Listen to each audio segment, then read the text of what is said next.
Hello, good morning, good day. Long time no see. How are you all? I hope you're good. So, I'm back. तो ये जो मेरा PHP का series बनने जा रहा है, this is going to be a series. This is not just one video.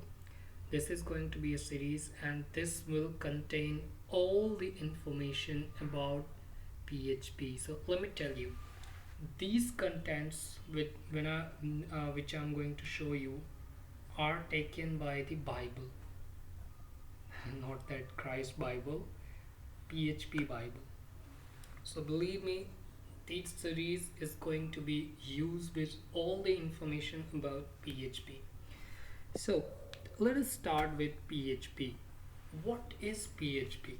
It's what exactly does it mean? From where does it came? Okay, I'll not that much. I'll not use that much English as well.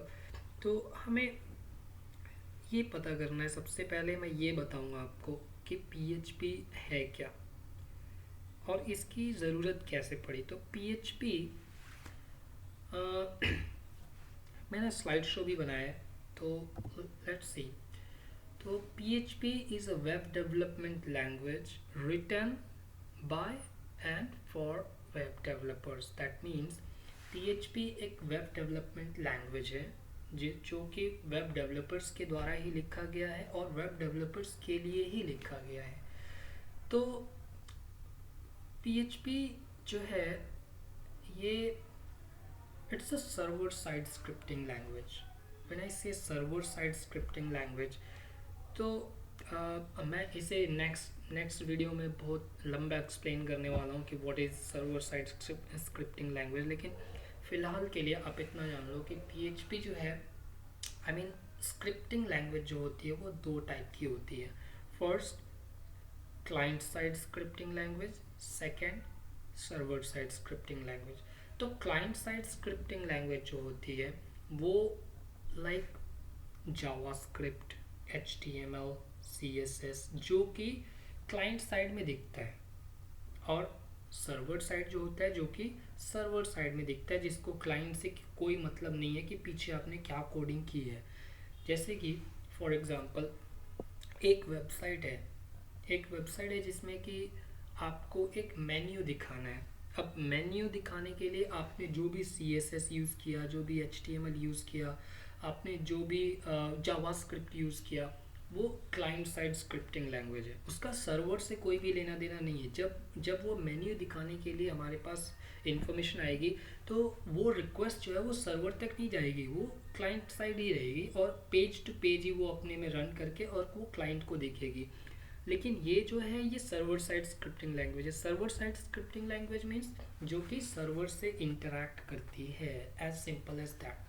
बाकी मैं next chapter में आपको detail में explain करूँगा. तो PHP जो है ये वेब डेवलपमेंट लैंग्वेज है जिससे कि वेब डेवलपमेंट होता है by the web developers and for the web developers. Alright, जैसा कि मैंने कहा, okay, one more thing very important. PHP stands for personal home pages tools.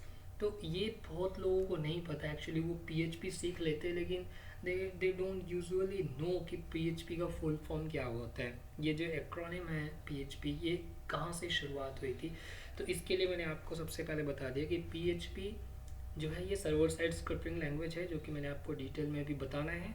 और ये जो है ये पर्सनल होम पेजेस के लिए स्टैंड करता है. PHP stands for personal home pages, क्योंकि इसकी जो शुरुआत हुई थी वो बहुत ही छोटे लेवल से हुई थी. आई I मीन लोगों को अपने पर्सनल होम पेजेस बनाने के लिए कि मेरा डेटाबेस से थोड़ा सा इधर से इंफॉर्मेशन लेके PHP से रन करा दो. बट नाउ डेज, हाँ, नो लिमिट. तो PHP लाइक आई सेड एक ये मैं बार बार इसलिए रिपीट कर रहा हूँ कि आपको ये बात दिमाग में बैठ जानी चाहिए कि what is server side scripting language and what is client side scripting language, जिससे कि आप बाद में कंफ्यूज ना हो कि क्या होता है, स्क्रिप्टिंग लैंग्वेज क्या है, सर्वर साइड, क्लाइंट साइड। तो आप एक बार दिमाग में आपके बैठ जाना चाहिए कि सर्वर साइड स्क्रिप्टिंग लैंग्वेज जो सर्वर से इंटरेक्ट करता है, और क्लाइंट साइड स्क्रिप्टिंग लैंग्वेज जो कि क्लाइंट के साइड पे ही रहता है, वो सर्वर से इंटरेक्ट नहीं करता। और second cheese, P H P stands for personal home pages. Good. अब इसके बाद फिर पीएचपी का जो क्रिएटर थे, जो जिन्होंने पीएचपी की शुरुआत करी थी, हिज नेम वाज एरास्मस लेरडॉर्फ, जो कि ओरिजिनली उन्होंने 1994 में इसे शुरुआत की थी। और बाद में इसे जो है कि ये जस्ट विद इन 3 इयर्स, मतलब 1997 की अगर बात करें तो 1997 में PHP was being used for more than 50,000 websites. मतलब 50,000 से भी ज़्यादा वेबसाइट्स ने पीएचपी को यूज़ किया। अब जब इतने लोगों ने यूज़ करना शुरू कर दिया, तो फिर अकेले रैस्मस के बस के आई मीन उनके वश का नहीं था कि वो इतनी ज़्यादा he can use it, I mean वो इतना मेंटेन कर पाते। तो उन्होंने एक कम्युनिटी बनाई थी, पीएचपी की एक पूरी कम्युनिटी बनाई, जिससे कि वो पीएचपी के बारे में पूरा मेंटेनेंस वगैरह सब कुछ ध्यान रखा गया। एंड नाउ डेज पीएचपी के 7 वर्जन्स आ चुके हैं। PHP 7.0 is the latest one as of now, as of 2016। और अब जैसा कि मैंने आपको बताया, पीएचपी जो है ये इस समय की सबसे ज़्यादा यूज़ होने वाली लैंग्वेज है in web development. That means आप सोच लो, if you are going to learn PHP, आपको कितना बड़ा मार्केट मिलने वाला है। और मैं भी आगे और भी एक्सप्लेन करूँगा। पीएचपी की सबसे अच्छी बात यह है कि it's free. When I say free, I mean it, it's free. So ये तो था एक पीएचपी का short introduction, nothing like very much about detail. लेकिन अब मैं आपको बताऊं कि जैसे अगर आपके मन में आया कि why should I learn PHP, मैं पीएचपी सीखूं ही क्यों, क्या रीज़न है क्यों मैं पीएचपी सीखूं, तो आपको बता दूं, आज के डेट में पीएचपी जो है वो वेबसाइट्स के डेवलपमेंट के लिए सबसे ज़्यादा यूज़ किया जाता है। और दूसरा रीज़न, आप अगर रीज़न ही खोजना चाहते हैं तो okay, let's go ahead and see the reasons. वो reason to learn and love PHP, तो ऐसे तो आप खोजोगे हजारों रीजंस आपको मिलेंगे। सबसे बड़ा रीज़न कि आपने पीएचपी डाल के सर्च किया। तो अब पहला रीज़न जो मैंने यहाँ पे मेंशन किया है, PHP cost you nothing. When I से नथिंग, आई मीन नथिंग। अब आप सोचोगे पीएचपी इतनी बड़ी कम्युनिटी है, वेबसाइट्स के द्वारा इतना यूज़ किया जा रहा, फिर ये कॉस्ट क्यों नहीं करता। पीएचपी इसलिए पीएचपी का कोई कॉस्ट नहीं है because it is open source. अब नो मैटर पीएचपी से आप अपनी पूरी वेबसाइट बना लो, नो मैटर पीएचपी से आप कोई अपना वेब एप्लीकेशन बना लो, नो इवन इवन अगर आप पीएचपी से कोई एप्लीकेशन या वेबसाइट बना के अगर आप उसे आगे भी सेल करते हैं पीएचपी को, नो प्रॉब्लम, आप अपना कॉस्ट रख के आप सेल कर सकते हैं। तो PHP cost you nothing, but आप इससे कमा बहुत सकते हो। You can earn as much as you can after learning PHP. So जैसे कमाने की, अब now if you know PHP, you can maintain a website. If you know PHP, you can develop a web application, and वो develop करने के बाद you can show the presentation to other companies जिनको कि उस टाइप की web applications की ज़रूरत हो, और वो आपका वेब एप्लीकेशन परचेज कर लें। अब उसके बाद परचेज करने का पैसा, इसके बाद उसे मेंटेन करने का पैसा। तो पीएचपी का खुद वो कोई पैसा नहीं लेता, ना तो वो लाइसेंस का कोई पैसा लेता है। But yes, when it comes to money, ये बहुत जगह यूज़ हो सकता है। तो पीएचपी आपको कुछ भी कॉस्ट नहीं करता। सबसे पहला रीज़न है पीएचपी सीखने का। Second reason, it's open source. Open source means आपको इसके लिए कोई भी specific license, specific number, specific unique number ऐसा कुछ भी नहीं लेना। Just go ahead and download PHP in your PC, that's it, as simple as that. Open source जो होता है उसमें कई तरह के होते हैं, लाइसेंसिंग के कई सारे तरीके होते हैं। कुछ एक ओपन सोर्स है जो कि फ्री है लेकिन फिर भी फ्री नहीं है, कुछ एक हैं जो कि फ्री है लेकिन आप उन्हें डिस्ट्रीब्यूट नहीं कर सकते, कुछ एक हैं जो कि डिस्ट्रीब्यूट कर सकते हैं लेकिन अगर आप उनसे हेल्प के लिए पैसे मांगते हैं कि अगर आपको मेरा एप्लीकेशन यूज़ करना है और आप जो है कि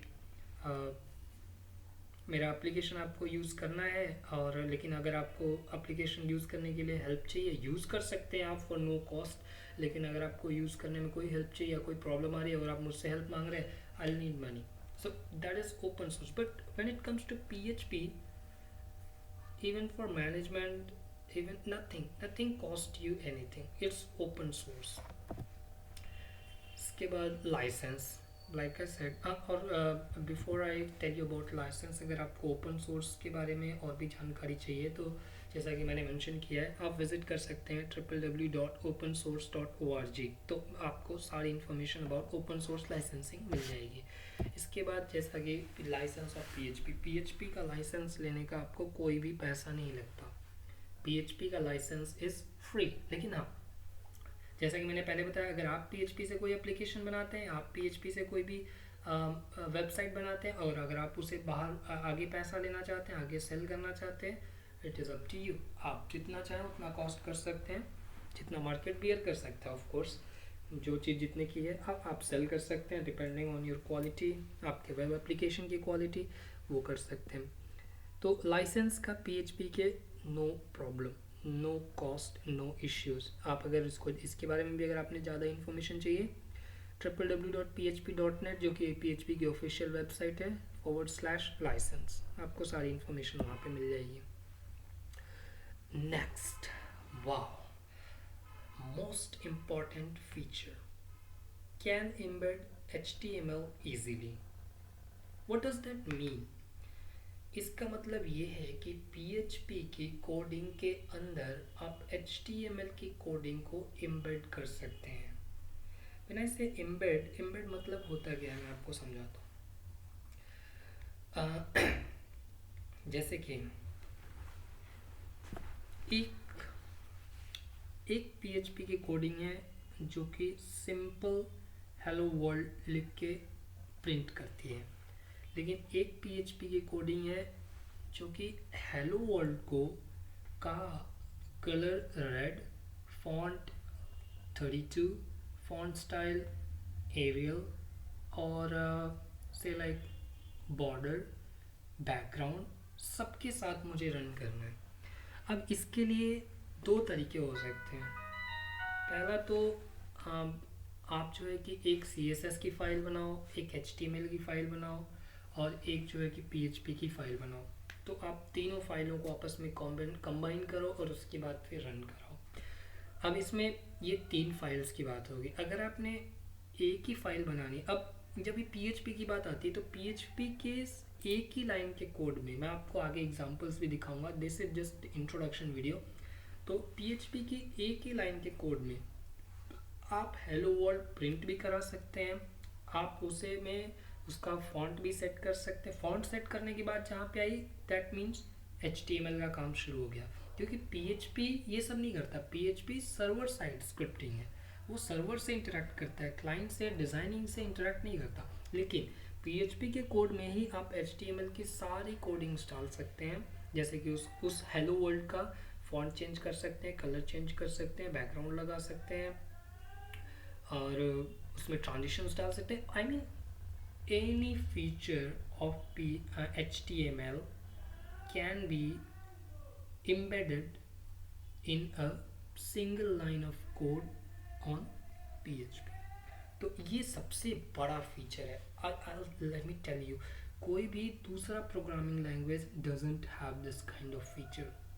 हर प्रोग्रामिंग लैंग्वेज में आपको डिज़ाइनिंग की फ़ाइल अलग रखनी पड़ेगी, CSS की फ़ाइल अलग रखनी पड़ेंगी, HTML की अलग रखनी, बट PHP के साथ आप एम्बेड कर सकते हो। हालांकि ये है तो बहुत बड़ा फीचर, लेकिन ये ज़्यादातर यूज़ नहीं होता, क्योंकि when you program on large scale, जब लार्ज स्केल में आप प्रोग्रामिंग करते हो तो फिर वहाँ पे चूँकि इतनी ज़्यादा प्रोग्रामिंग होती है कि आपको अलग अलग रखना ही पड़ता है। लेकिन हाँ, इन केस अगर आपने कोई स्पेसिफिक चीज़ ऐसी रखनी है तो you can use this feature.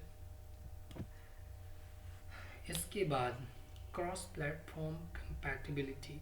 इसका मतलब ये होता है कि नो मैटर आप कौन सा प्रोग्रामिंग लैंग्वेज यूज़ कर रहे हैं, not programming language I would say, no matter आप कौन सा ऑपरेटिंग सिस्टम यूज़ कर रहे हैं, आप कौन सा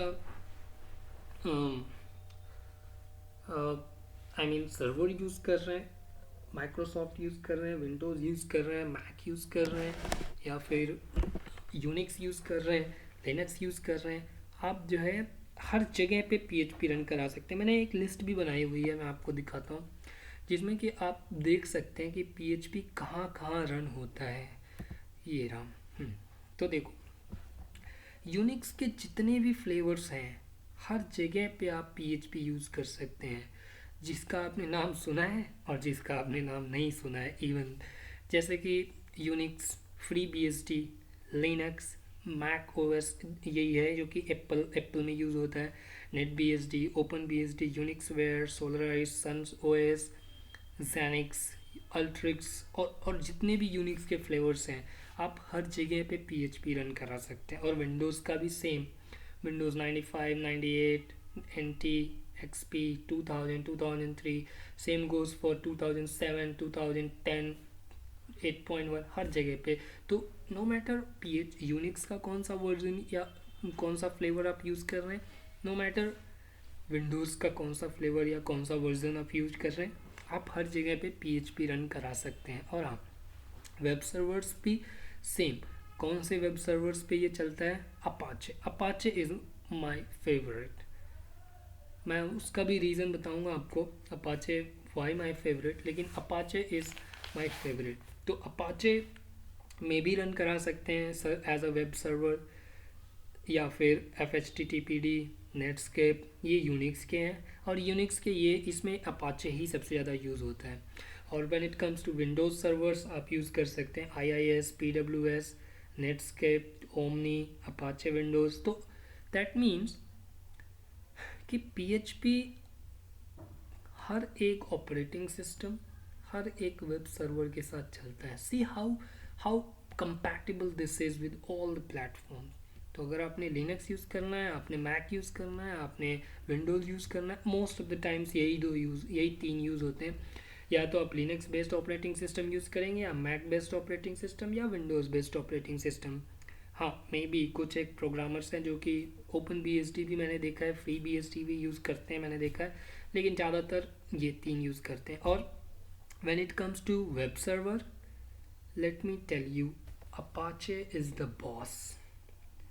कोई भी, हाँ, सेकंड नंबर अगर आप मुझसे पूछेंगे तो I would say IIS, that means internet information server. तो ये माइक्रोसॉफ्ट का प्रोडक्ट है, लेकिन once more this is chargeable, क्योंकि when it comes to Microsoft they don't give anything for free.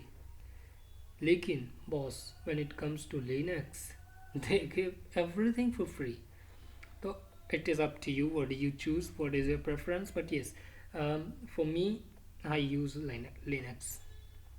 Even this particular thing, I mean this video which I am recording, ये भी मैं Linux पे ही कर रहा हूँ।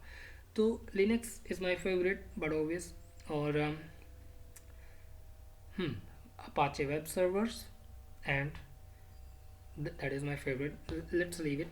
तो मैं ये बताना चाहता हूँ कि PHP क्रॉस प्लेटफॉर्म कंपैटिबल है। That means any of the operating system, any of the web server, most of the web server I would से कंपैटिबल है। इसके बाद कुछ और रीजंस हैं PHP को आप जिसके लिए सीखोगे PHP। सबसे पहला, इसके पहले मैं दो चीज़ें और एक्सप्लेन करना चाहता हूँ कि PHP जो है, जैसा कि मैंने बताया कि कैन एम्बेड कोड्स, दैट इसका मतलब ये है कि PHP जो है ये स्क्रिप्ट्स जो कि डिज़ाइनर्स का है और स्क्रिप्ट्स जो कि डेवलपर्स का है, इसके बीच में लेबर का काम करता है।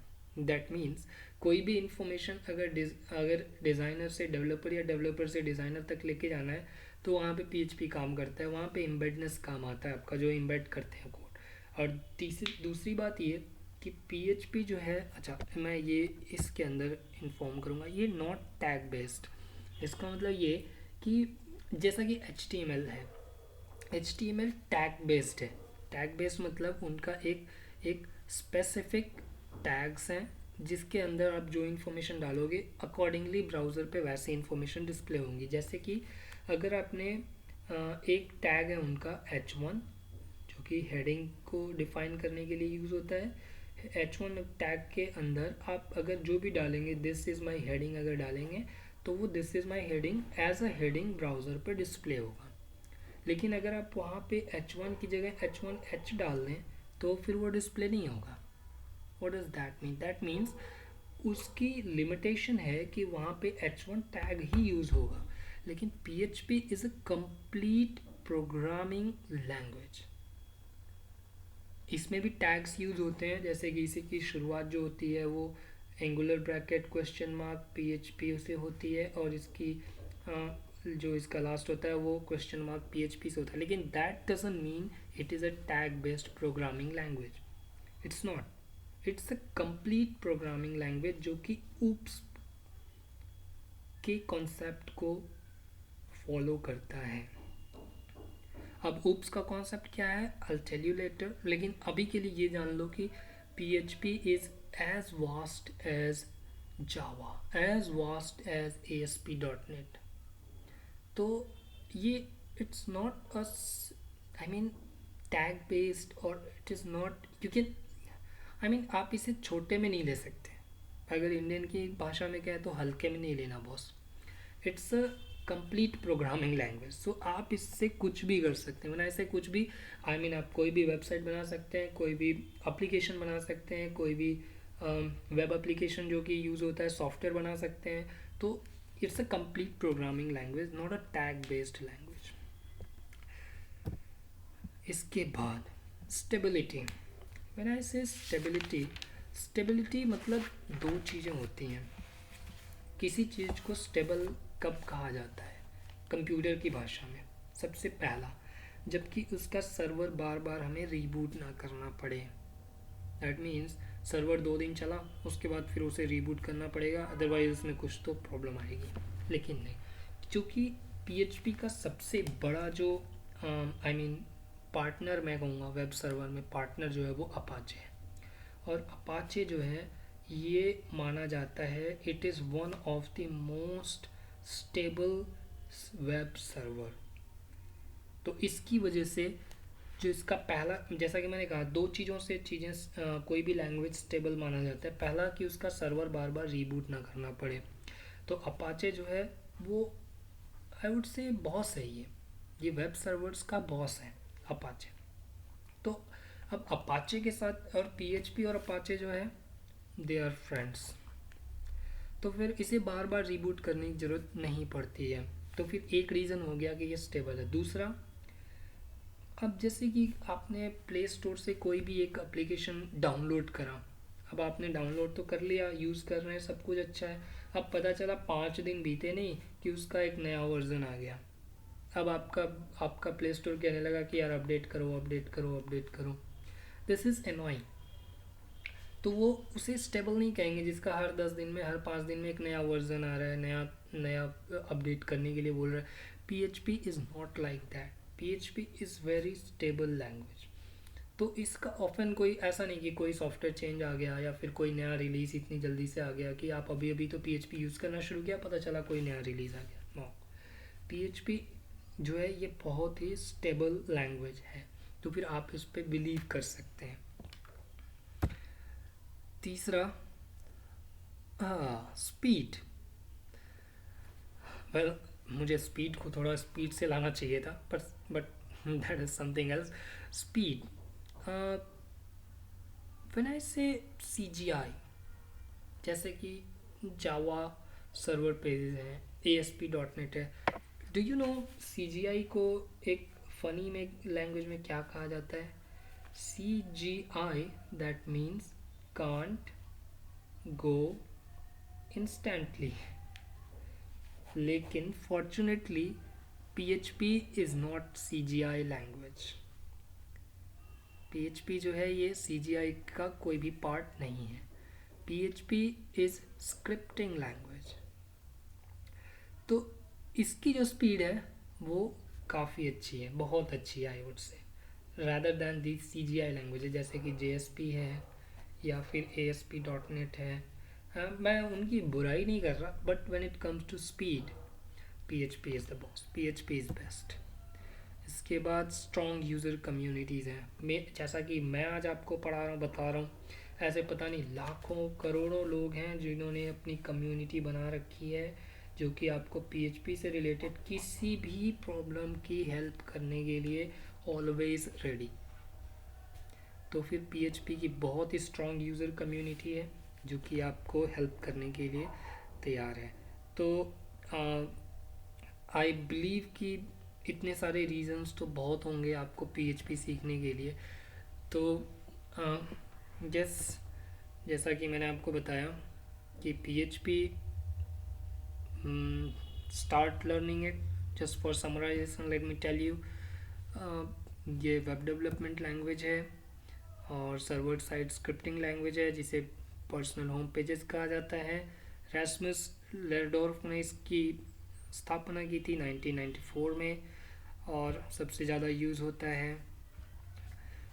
कोई कॉस्ट नहीं, ओपन सोर्स है, लाइसेंस फ्री है, एम्बेड कर सकते हैं, क्रॉस प्लेटफॉर्म कंपैटिबिलिटी है, किसी भी ऑपरेटिंग सिस्टम किसी भी वेब सर्वर के साथ यूज़ कर सकते हैं, टैग बेस्ड नहीं है, कंप्लीट प्रोग्रामिंग लैंग्वेज है, स्टेबल है, स्पीड है और इसकी यूज़र कम्युनिटी स्ट्रॉन्ग है। तो फिर ये मेरे PHP की सीरीज़ का सबसे पहला वीडियो था। अगले वीडियो में मैं आपको बताऊंगा what is server side scripting, जिसके बारे में आपको कंप्लीट डिटेल्स के साथ बताऊंगा। ये जो मेरा पूरा सीरीज़ है ये MySQL एंड PHP को लेके चलेगा। तो फिर अगर आपको ये वीडियो अच्छा लगा प्लीज़ लाइक, प्लीज़ सब्सक्राइब। और हाँ, अगर आपको कोई भी इससे रिलेटेड क्वेश्चन या फिर कुछ आप मुझसे जानना चाहते हैं तो आप नीचे कमेंट्स में लिख सकते हैं। या फिर आप मेरी ईमेल आईडी पे लिख सकते हैं। बिलीव मी, मैं जल्दी से जल्दी उसका आपको आंसर देने की कोशिश करूँगा। So thank you very much for watching, keep subscribing, bye bye, have a good day.